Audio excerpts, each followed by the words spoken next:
Bonjour à tous, bienvenue au Village Mosaïque pour cette petite vidéo sur le thème du carême.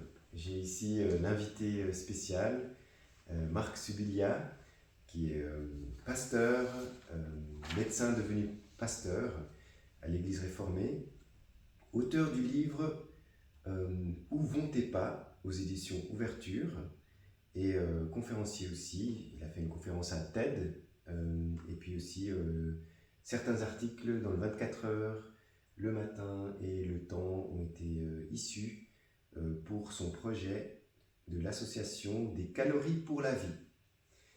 Alors, nous allons parler du carême. Le carême qui est un temps liturgique de dévotion à Dieu dans le christianisme, un temps que l'on vit maintenant depuis le 14 février, le mercredi des cendres, 40 jours jusqu'à Pâques, qui est donc la fête chrétienne la plus importante, enfin, dans la plupart des traditions.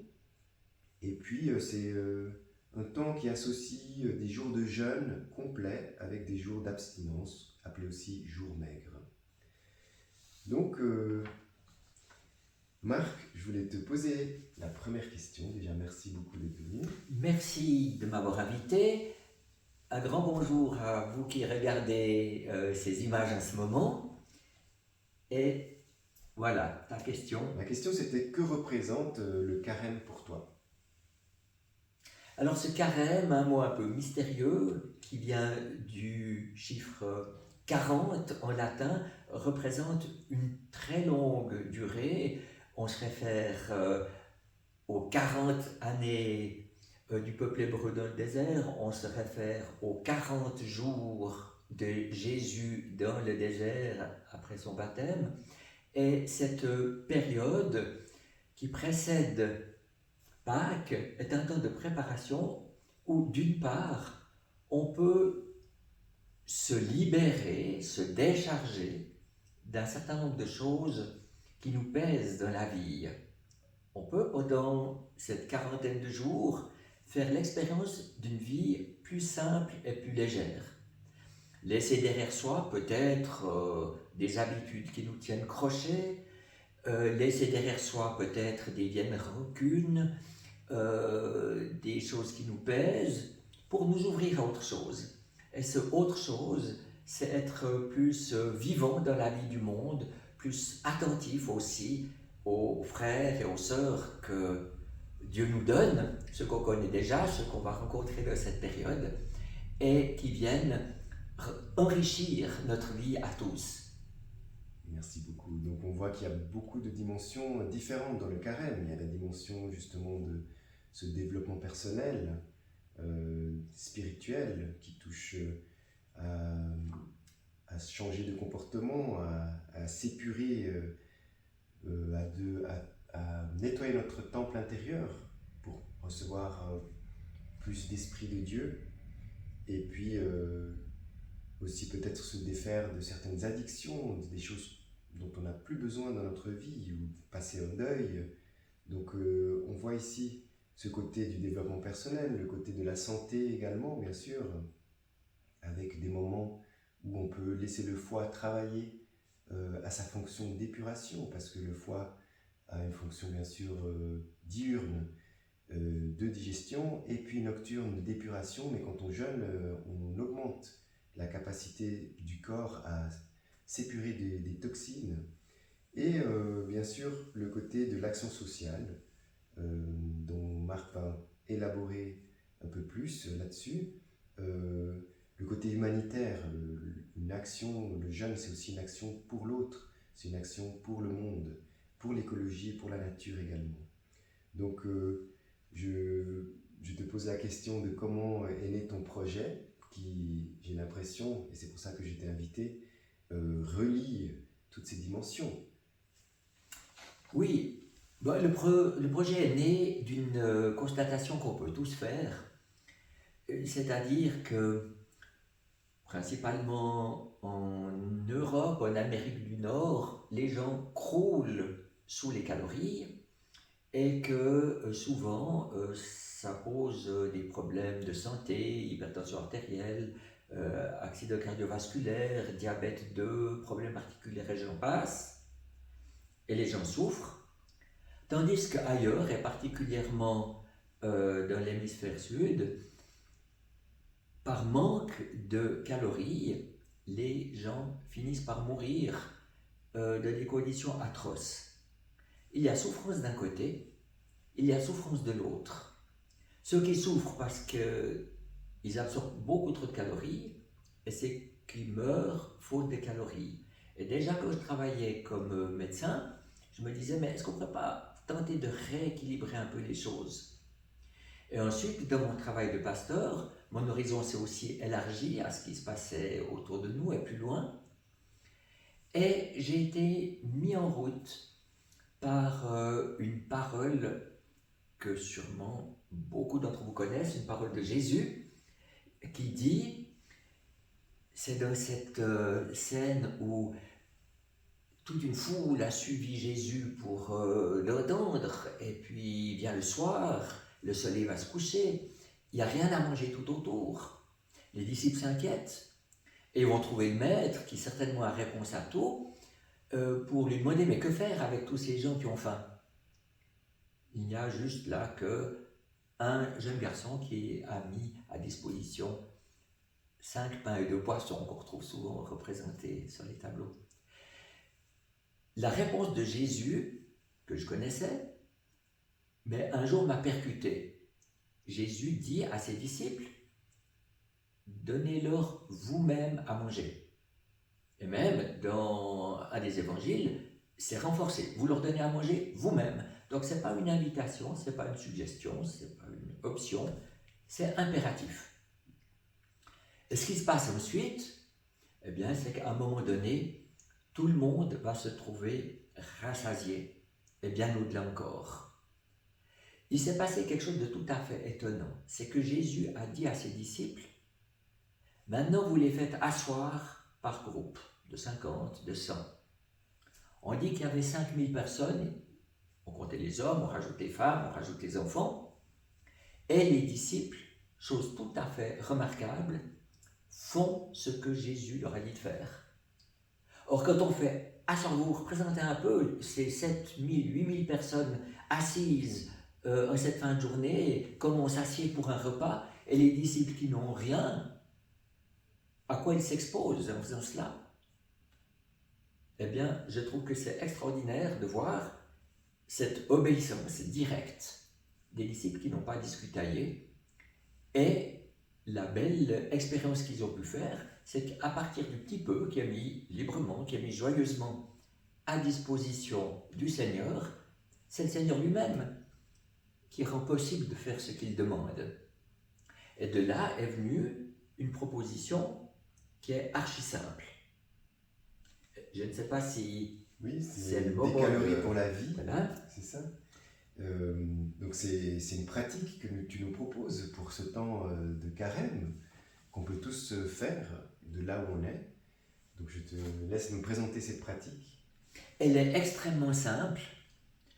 Ce n'est pas une collecte de plus, c'est une petite démarche que chacun peut faire. La proposition, c'est de renoncer à un repas par semaine. Souvent, les gens choisissent plutôt le soir, c'est le moment où on se pose à la maison, que voilà, on va prendre un repas ensemble. Renoncer à un repas par semaine et donner à son rythme, à son idée, les petits sous ainsi économisés à une œuvre de son choix, luttant efficacement contre la faim. J'insiste sur le efficacement. Il y a dans la brochure qui est à disposition des propositions d'œuvres dont on sait qu'elles travaillent bien. Tu peux peut-être montrer la brochure. C'est celle-ci, des calories pour la vie, que vous pouvez commander sur le site ou télécharger. Et on va aussi faire passer une carte d'engagement que vous pouvez faire, remplir, pour qu'on puisse vivre ce moment ensemble. Et quand on saute un repas, j'imagine que c'est une fois par semaine, ou est-ce que c'est plus fréquent que ça, ou comment ça se passe? La proposition est légère. Oui. C'est juste de renoncer à un repas par semaine. Quand on fait ça, évidemment, on ne souffre pas de faim, mais on peut avoir envie de manger. Quand on a envie de manger, on pense autrement à ceux qui, eux, souffrent de la faim et vont crever de faim.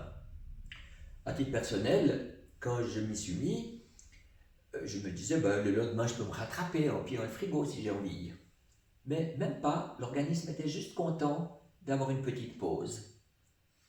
Et lorsque je saute un repas et que je pense à ceux qui n'ont rien à manger ou qui n'ont rien à boire, plus d'eau potable, pas d'eau potable, je suis absolument choqué qu'on accepte encore cet état de fait qu'il est possible de modifier. Par exemple, pour quelques centaines de francs, on peut creuser un puits dans les régions les plus désertiques et faire sortir une eau pure et fraîche. À disposition des villages environnants, il n'y aura plus besoin d'envoyer des fillettes aller chercher de l'eau brune à 2 heures dans un sens et 2 heures dans l'autre. Magnifique, c'est une proposition concrète. Il est possible aussi, dans des centres de nutrition, avec des repas qui coûtent 35 centimes pièce, de remettre sur pied des petits-enfants qui sinon mourraient de faim. Oui. Ces propositions, elles sont à notre portée. Ça fait appel à notre empathie, ça fait appel à notre cœur qui bat. Ce n'est pas une collecte de plus, puisqu'il ne faudra pas ouvrir le porte-monnaie pour prendre une pièce de plus que dans le budget habituel. Mais de mettre à disposition de ma nourriture ce dont j'ai besoin pour ma vie, pour des gens qui ont rien, eh ben, ça correspond au désir de Dieu, qui le dit par exemple dans Ésaïe, au chapitre 58, il dit « Le culte que je préfère, c'est que vous partagiez votre pain avec celui qui a faim. » Et de le faire nous amène à une belle découverte.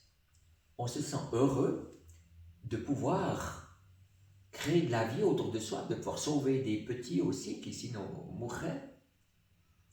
Et on s'aperçoit que ça fait du bien à soi-même. Alors il y a des gens qui sont peut-être très heureux de poser X kilos, et puis il y a des gens pour qui ce n'est pas le cas, mais qui découvrent que c'est très agréable au milieu de la semaine d'avoir une soirée de libre pour se promener au bord du lac, puis se dire après tout si j'allais écouter un concert ce soir, ça donne comme ça un bol d'oxygène. C'est bien pour les gens dont on soulage les souffrances, c'est bien pour soi-même, parce que ça donne un espace de liberté, ça donne un allègement de l'organisme, ça rend l'esprit et le cœur plus frais, plus disponibles. Et ça, c'est quelque chose qu'on peut vivre toute l'année, bien entendu.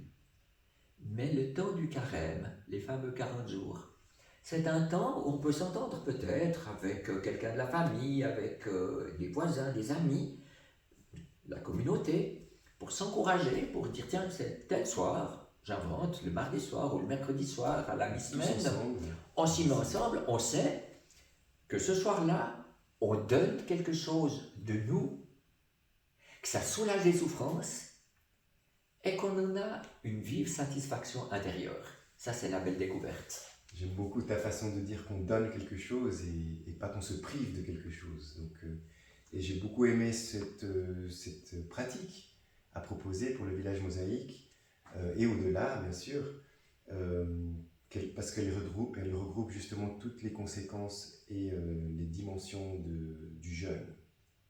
Et sur cette thématique du jeûne, on va avoir un culte le 15 mars, culte Labo, de 18h à 19h au village mosaïque, où on aura l'occasion de retrouver Marc Subilia en personne, et nous allons aussi inviter une amie musulmane, Zaineb Zemzemi Schlatter, qui va venir nous expliquer sa perspective du jeûne par l'islam.